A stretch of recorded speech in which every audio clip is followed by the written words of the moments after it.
El banquete de la Nochebuena y Navidad de seguro a más de uno dejó indispuesto y con problemas digestivos. Hoy, al retomar las actividades laborales, muchos buscaron aplacar estos efectos con los tradicionales yuyos lloradores del Paseo de los Yuyos en el Mercado 4. Cedrón, Paraguay, Cedrón, Capi.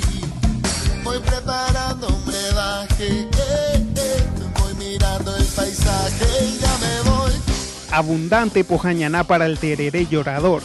Esa era la consigna de muchos compradores quienes se acercaban al Paseo de los Yuyos en el Mercado 4 buscando depurar el cuerpo luego de la comilona de Navidad. Bueno, los hombres tienen que tomarse la parrilla, caña brava, batatilla, perudilla blanca, boca de irapó, para los hombres para bajarle toda la cañería,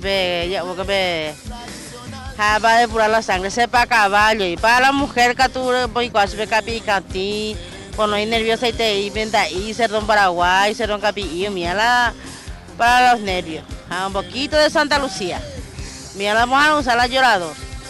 Los vendedores también recomiendan tener mucho cuidado a la hora de mezclar los yuyos, ya que estos pueden ser contraproducentes para la salud y generar el efecto contrario.